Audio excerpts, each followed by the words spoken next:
बिस्मिल्लाहिर्रहमानिर्रहीम। अस्सलामुअलैकुम students, boys and girls. तो आज से एक नया सिलसिला शुरू कर रहे हैं, वो है फ़िज़िक्स के शॉर्ट क्वेश्चंस का।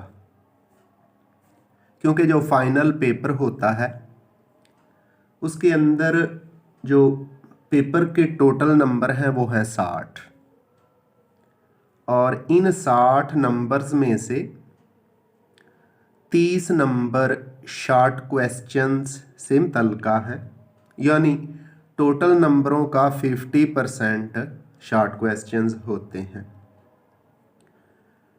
इसलिए इनको बहुत अच्छी तरह तैयार करना इंतहाई ज़रूरी है। तो आज से मैंने शॉर्ट क्वेश्चंस के लेक्चर का सिलसिला भी साथ शुरू कर दिया है। तो ये शॉर्ट क्वेश्चंस जो हम करेंगे, वेरी इंपॉर्टेंट शॉर्ट क्वेश्चंस हर चैप्टर से किए जाएंगे। तो ये लेक्चर भी 2 हिस्सों में तकसीम हुआ करेगा, यानी 2 पार्ट्स हुआ करेंगे शॉर्ट क्वेश्चंस के किसी भी एक चैप्टर के लिए। पहले तो वो शॉर्ट क्वेश्चंस किए जाएंगे जो कि आपकी टेक्स्ट बुक में मौजूद है और उनको सबक के अंदर से ढूंढने में बहुत प्रॉब्लम होती है। और पार्ट 2 के अंदर कुछ अजाफी शॉर्ट क्वेश्चंस किए जाएंगे ताकि आपका ये जो शॉर्ट क्वेश्चंस वाला हिस्सा है, जो कि क्वेश्चन नंबर 2, 3 और 4 पर मुश्तमिल होता है, इसमें से कोई शॉर्ट क्वेश्चन आपका रह ना जाए। तो प्यारे प्यारे बच्चों, इन शॉर्ट क्वेश्चंस के जवाबात के लिए, आंसर्स के लिए मैंने मुख्तलिफ किताबों को स्टडी किया, मुख्तलिफ किताबों का मुतालिया किया। तो मुझे जो बहुत अच्छी किताब नज़र आई है, जहाँ शॉर्ट क्वेश्चंस कुछ मेयारी हैं, हाँ जहाँ कमी बेशी होगी वो मैं इंशाल्लाह साथ साथ बताता चला जाऊँगा।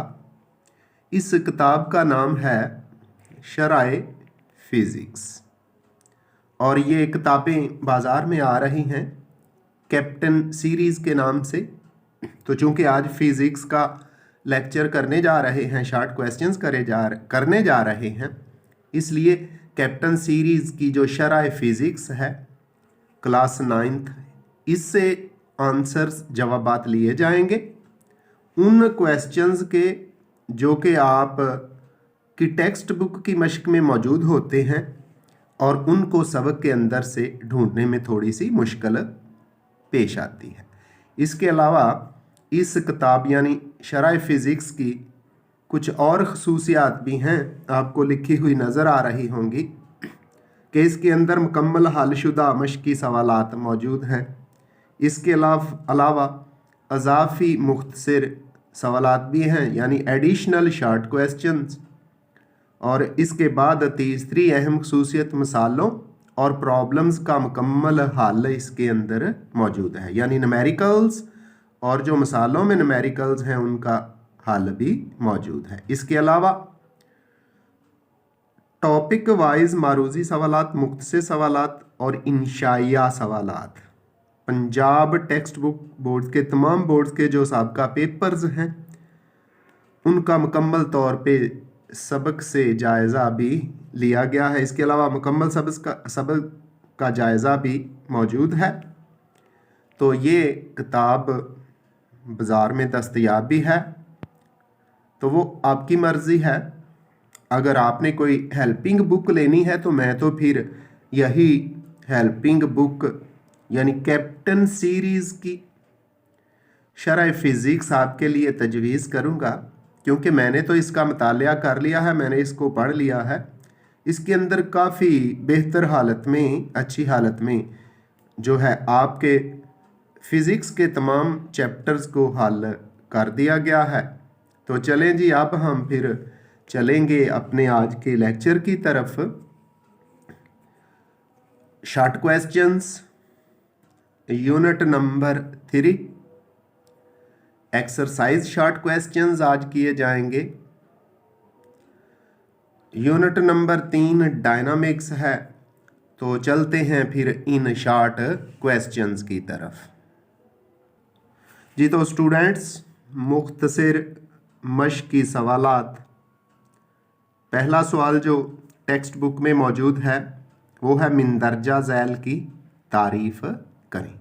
Number 1 force, number 2 inertia, 3 momentum, 4 force of friction और 5 है सेंट्रीपिटल फोर्स। ये सारी की सारी डेफिनेशंस बहुत अहम हैं, तो फिर इनका जवाब सुन लें। नंबर 1 फोर्स की डेफिनेशन। फोर्स क्या है? फोर्स किसी जिस्म को मोशन में लाती है या मोशन में लाने की कोशिश करती है, या किसी मुतहर्रक जिस्म की मोशन को रोकती है या रोकने की कोशिश करती है। तो वो एजेंट जो किसी जिस्म को मोशन में लेके आता है या मोशन में लाने की कोशिश करता है या किसी जिस्म की मोशन को रोकता है या रोकने की कोशिश करता है, फोर्स कहलाता है। Number 2 inertia. इसको उर्दू में जमूद का नाम भी दिया जाता है। इनर्शिया क्या है? इनर्शिया किसी जिस्म की वो खुसूसियत है जिसकी वजह से, जिसकी बिना पर वो अपनी रेस्ट पोजीशन या यूनिफॉर्म मोशन में तब्दीली के खिलाफ मज़ाहमत पेश करता है। Inertia is the property of a body due to which it resist against its rest position और uniform motion is called inertia. तीसरे नंबर पे है मोमेंटम। तो इसकी डेफिनेशन तारीफ कुछ यूं है, किसी जिस्म का मोमेंटम उस जिस्म के मास और वेलोसिटी के हासिल ज़रब के बराबर होता है। तो किसी जिस्म के मोमेंटम को P से ज़ाहिर करते हैं, किसी जिस्म के मास को स्मॉल m से, छोटे m से, और वेलोसिटी को v से ज़ाहिर करते हैं। तो तारीफ में हमने कहा कि मोमेंटम किसी जिस्म के मास और वेलोसिटी के हासिल ज़रब के बराबर होता है, इसलिए मोमेंटम P बराबर है मास ज़रब वेलोसिटी, यानी P इक्वल टू mv। चौथी डेफिनेशन है फोर्स ऑफ फ्रिक्शन, या सिंपली इसको फ्रिक्शन का नाम भी देते हैं और लफ्ज़ मज़ाहमत भी बोला जाता है। That force which resist the motion of the body is called friction और फोर्स ऑफ फ्रिक्शन। वो फोर्स जो दो सतहों के माबैन किसी जिस्म की मोशन में मज़ाहमत पैदा करती है, फोर्स ऑफ फ्रिक्शन या सिंपली फ्रिक्शन कहलाती है। ये वो फोर्स होती है जो हमेशा किसी जिस्म की मोशन की डायरेक्शन के, मोशन की सम्मत के मुखालिफ सम्मत में होती है। इसके बाद अगली तारीफ है सेंट्रीपिटल फोर्स। क्या है? सेंट्रीपिटल फोर्स वो फोर्स है जो किसी जिस्म को दायरे में हरकत करने पर मजबूर करती है, या वो फोर्स जो किसी जिस्म को दायरे में घुमाती है, सेंट्रीपिटल फोर्स कहलाती है। The force that rotates a body in a circle is called centripetal force. आगे दूसरा क्वेश्चन है 3.3, मिंदरजा झैल में फ़र्क वाज़े करें। तो यहाँ हम मास और वज़न, फिर एक्शन और रिएक्शन में फ़र्क बताएंगे। उसके बाद स्लाइडिंग फ्रिक्शन है और रोलिंग फ्रिक्शन है। तो इन तीनों जो पॉइंट हैं, जो ये आता है क्वेश्चन डिफरेंशिएट बिटवीन, तो हम बारी बारी तीनों का डिफरेंशिएट बताते हैं। नंबर 1 मास और वज़न, यानी differentiate between mass and weight. तो शॉर्ट क्वेश्चंस के लिए कम से कम 2 फ़र्क बताने चाहिए, लेकिन स्टूडेंट्स ये क्वेश्चन जो है लॉन्ग भी आता है, तो मैंने ये लॉन्ग क्वेश्चन बना के अलग-अलग मास और वेट का फ़र्क लिख के यूट्यूब पर लोड कर दिया है। तो अगर आपने वो देखना है तो मेरे YouTube channel Abbas maths MATHS ABBAS Abbas MATHS maths को यूट्यूब पर सर्च करके आप वहाँ से फिज़िक्स के अंदर यूनिट नंबर 3 के अंदर देख सकते हैं। नंबर 1 मास वज़न। किसी जिस्म में मादा की मिकदार को उस जिस्म का मास कहते हैं। तो ये बुक के अंदर कंपोजिंग में गलती है, ये लफ्ज़ है जिस्म। किसी जिस्म में मादे की मिकदार को उस जिस्म का मास कहते हैं। The quantity of matter in a body is called its mass. आगे वेट की वज़न की तारीफ सुन लें। ज़मीन पर किसी जिस्म का वज़न वो फोर्स है जिससे ज़मीन इस जिस्म को अपनी तरफ खींचती है।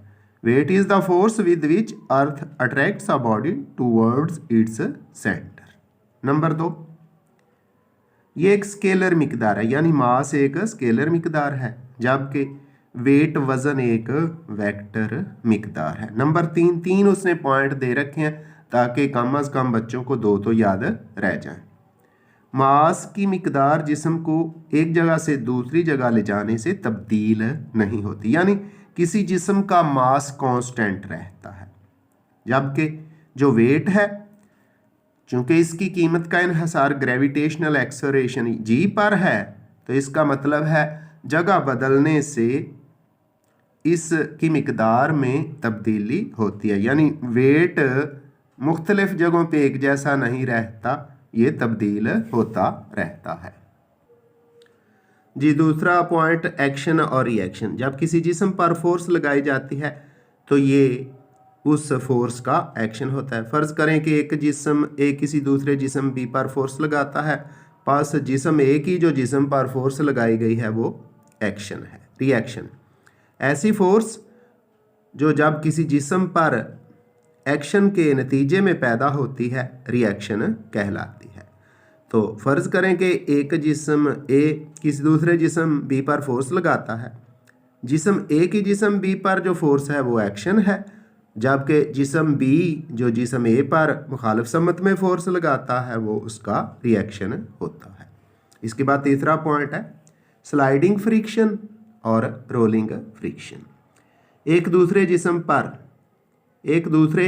जिस्म पर जब इज्साम की हरकत होती है तो वो फोर्स जो इनकी एक दूसरे के लिहाज से हरकत की मुखालफत करती है स्लाइडिंग फ्रिक्शन कहलाती है। मतलब जब किसी एक जिस्म को दूसरे जिस्म पर रख कर खींचा जाता है, स्लाइड किया जाता है, तो मुखालफत करने वाली फोर्स को स्लाइडिंग किसकी पहले जिस्म की मुखालफत में पैदा होने वाली फोर्स जिस्म की स्लाइडिंग फ्रिक्शन कहलाती है। रोलिंग फ्रिक्शन वो इज्साम जो रोल करते हैं यानी पहियों वाले होते हैं, जब वो किसी सतह पर चल रहे होते हैं, रोल कर रहे होते हैं, तो उनके दरमियान यानी उनकी मोशन में जो फोर्स रुकावट बनती है उसको रोलिंग फ्रिक्शन कहते हैं। दूसरा पॉइंट, रोलिंग फ्रिक्शन के मुकाबले में स्लाइडिंग फ्रिक्शन बहुत ज़्यादा होती है, जबकि जो स्लाइडिंग फ्रिक्शन है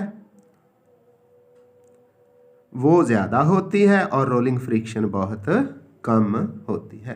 तो अब बढ़ते हैं जी आगे अगले शॉर्ट क्वेश्चन की तरफ। स्टूडेंट्स, ये शॉर्ट क्वेश्चंस बहुत ही अहम हैं जो अब शुरू हो रहे हैं।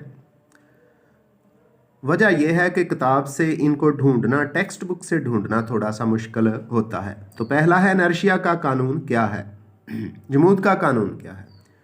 न्यूटन का पहला कानून मादे के इनर्शिया की खसूसियत से मुतल्लिका है, इसलिए इसे इनर्शिया का कानून भी कहते हैं। सवाल यूँ भी आता है कि न्यूटन के पहले कानून को इनर्शिया का कानून कहते हैं, क्यों?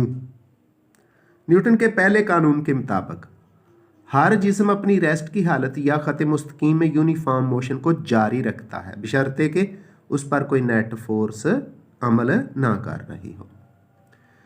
तो चूँकि जो इनर्शिया है वो भी किसी जिस्म की वो खसूसियत है जिसकी वजह से वो अपनी रेस्ट पोजीशन या मोशन यूनिफॉर्म मोशन के ख़िलाफ़ मज़ाहमत करता है, इसलिए न्यूटन के पहले कानून को इनर्शिया का कानून भी कहते हैं। अगला क्वेश्चन भी बहुत अहम है, बस की छत पर सफ़र करना क्यों खतरनाक होता है? तो जवाब सुन लें। बस की छत पर सफ़र करना इसलिए खतरनाक है क्योंकि जब बस तेज़ी से मोड़ काटती है, जिस नहीं आएगा, जब एक बस तेज़ी से मोड़ काटती है तो मुसाफिर बाहर की तरफ गिरने लगते हैं। इनर्शिया की वजह से इनके जिस्म सीधी लाइन में अपनी हरकत को जारी रखना चाहते हैं, जबकि बस तो मोड़ काट गई, बस ने तो अपनी डायरेक्शन सम्मत बदल ली है। इसलिए इनके जिस्म का ऊपर वाला हिस्सा, ख़ास तौर पे जब बस मोड़ काट रही होती है या ब्रेक्स लगते हैं या अचानक चल पड़ती है, तो मुखालिफ सम्मत में इजसाम झुक जाते हैं, गिर जाते हैं। तो इसीलिए जब बस की छत पे सफ़र कुछ लोग करते हैं तो उनको बड़ी एहतियात से छत पर बैठना चाहिए। वैसे तो छत पर सफ़र करना ही नहीं चाहिए, लेकिन अमूमन स्टूडेंट्स बसों की छतों पे चढ़ जाते हैं, तो फिर स्टूडेंट्स बड़ी एहतियात से बैठें और किसी सहारे की मदद से किसी सहारे को पकड़ के बैठें, क्योंकि अचानक मोड़ काटने की सूरत में या स्पीड तब्दील होने की वजह से, इनर्शिया की वजह से उनका जिस्म मुखालिफ सम्मत में हरकत कर सकता है और वो बस की छत से नीचे गिर सकते हैं। 3.6 जब एक बस मोड़ काटती है तो इसमें मौजूद मुसाफिर बाहर की तरफ क्यों झुक जाते हैं? इसका जवाब भी कुछ ऊपर वाले सवाल से ही जुड़ा हुआ है। जब एक बस मोड़ काटती है तो इसमें मौजूद मुसाफिर इनर्शिया की वजह से बाहर की तरफ झुक जाते हैं। इनर्शिया की वजह से इनके जिस्म सीधी लाइन में अपनी मोशन को, अपनी हरकत को जारी रखना चाहते हैं। इसलिए इनके जिस्म का ऊपर वाला हिस्सा, जो कि डायरेक्ट बस के साथ जुड़ा हुआ नहीं होता, बस के मोड़ काटने की वजह से मुखालिफ सम्मत में जब झुकता है या गिरता है, तो फिर हम कह सकते हैं कि जब बस मोड़ काटती है तो मुसाफिरों का ऊपर वाला हिस्सा जो है वो बाहर की तरफ झुक जाता है। अगला क्वेश्चन है 3.9, अगर एक्शन और रिएक्शन बराबर, बहुत अहम है, अगर एक्शन और रिएक्शन बराबर मगर मुखालिफ सम्मत में होते हैं तो फिर कोई जिस्म हरकत कैसे करता है? अहम क्वेश्चन है। एक्शन और रिएक्शन एक दूसरे के बराबर और मुखालिफ सम्मत में होते हैं, लेकिन ये हमेशा दो मुख्तलिफ इजसाम पर अमल करते हैं। जी, वो मुख्तलिफ इजसाम पर अमल करने की वजह से एक्शन और रिएक्शन एक दूसरे के अमल को ज़ायल नहीं करते। इसलिए कोई जिस्म एक्शन और रिएक्शन के बराबर मगर मुखालिफ सम्मत में होने के बावजूद हरकत करता रहता है। वजह सुन लें, एक मिसाल सुन लें। जैसा कि हम ज़मीन पर चलते हैं तो हम हरकत में होते हैं, हालांकि जितनी फोर्स हम अपने पाँव की मदद से ज़मीन पर लगाते हैं, ज़मीन भी हम पर उतनी ही फोर्स लगाती है। ज़मीन अपनी मोशन को जारी रखती है और हम ज़मीन पर आगे हरकत करते रहते हैं। जी, अगला सवाल है, एक घोड़ा गाड़ी को खींच रहा है। अगर एक्शन और रिएक्शन एक दूसरे के बराबर और मुखालिफ हों तो फिर गाड़ी कैसे हरकत करती है? तो जवाब सुन लें। जब घोड़ा गाड़ी को खींचता है तो ये घोड़े का गाड़ी के साथ ज़मीन पर भी एक्शन है, यानी घोड़े का एक्शन दो चीज़ों पर है, गाड़ी पर भी और अपने पाँव से ज़मीन पर भी।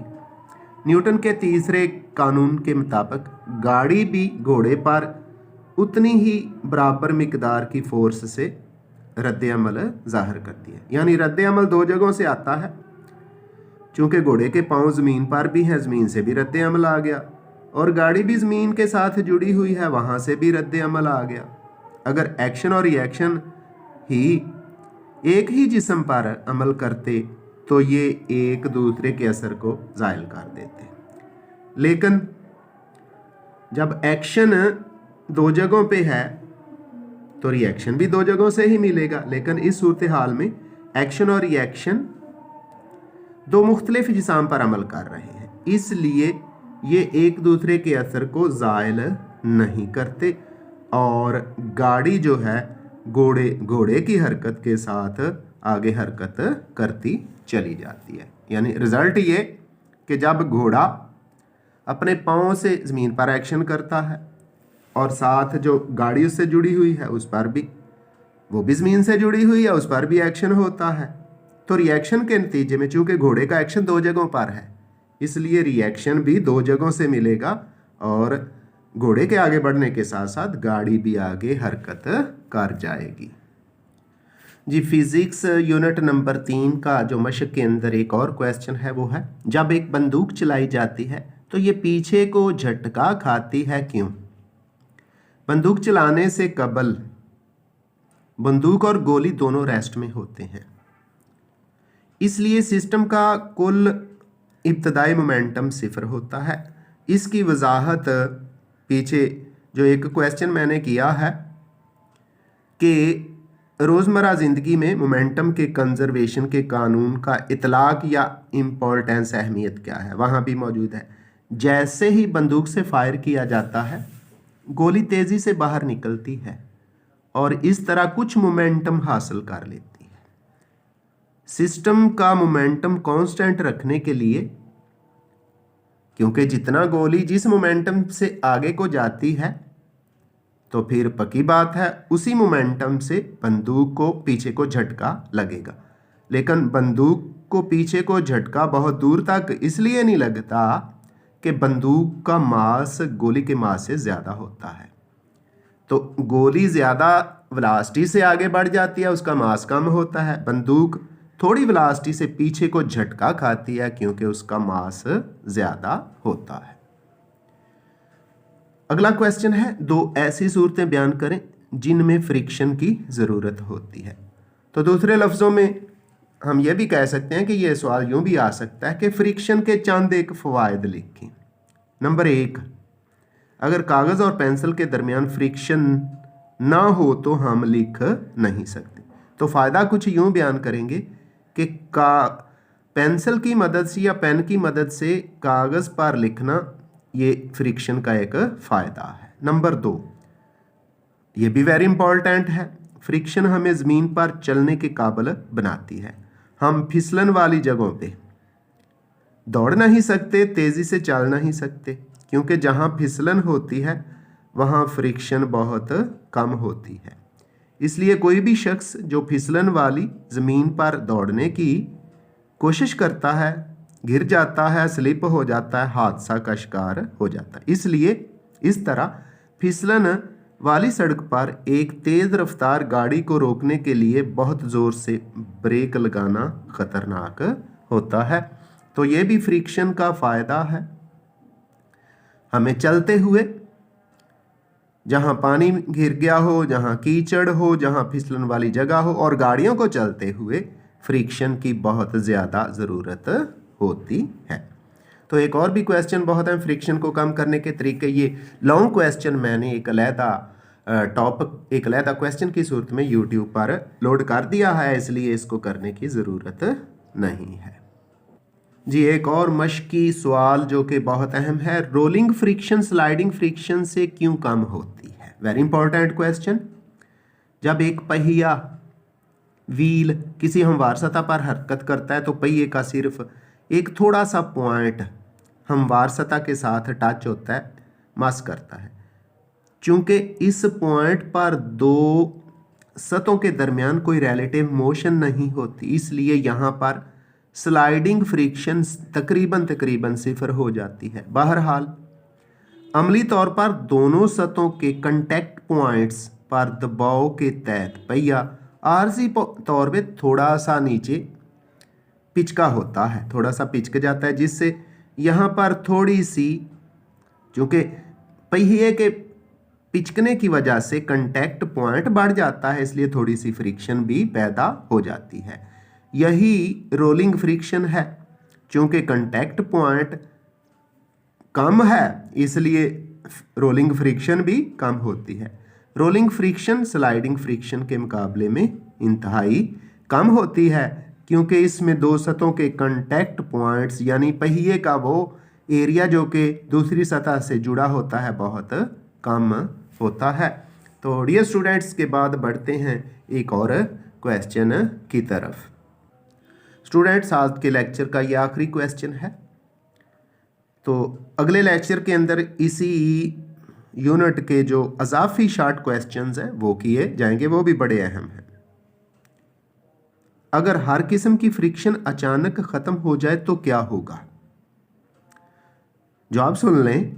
अगर हर किस्म की फ्रिक्शन अचानक खत्म हो जाए तो ये एक खौफनाक, खतरनाक, धमाकेदार मंजर होगा और इस कायनात का निज़ाम, सिस्टम तबाह हो जाएगा, क्योंकि फ्रिक्शन बहुत ज़्यादा अवामल के लिए, यानी ये जो हमारी कायनात है, यूनिवर्स है, आप कह लें कि मुख्तलिफ जगहों पे मौजूद फ्रिक्शंस की वजह से ही चल रही है। तो फ्रिक्शन बहुत ज़्यादा अवामल के लिए ज़रूरी फैक्टर है। ख़त्म हो जाएगी तो ये कायनात, ये सिस्टम ख़त्म हो जाएगा। नंबर 1, फ्रिक्शन के बगैर परिंदे हवा में नहीं उड़ सकेंगे। नंबर 2, फ्रिक्शन के बगैर कोई भी जानदार ज़मीन पर चल नहीं सकेगा। फ्रिक्शन के बगैर पहाड़ पर चढ़ना नून अल्फ नामुमकिन है। फ्रिक्शन के बगैर चलती हुई गाड़ियों को रोकना नामुमकिन है। तो ये चंद एक बातें बताई हैं। अगर फ्रिक्शन ख़त्म हो गई तो तमाम इजसाम एक दूसरे के ऊपर आ घिरेंगे और इस कायनात का सारा सिस्टम ख़त्म हो जाएगा। तो डियर स्टूडेंट्स, आइंदा नए लेक्चर के साथ दोबारा मुलाकात होगी। अल्लाह हाफिज़।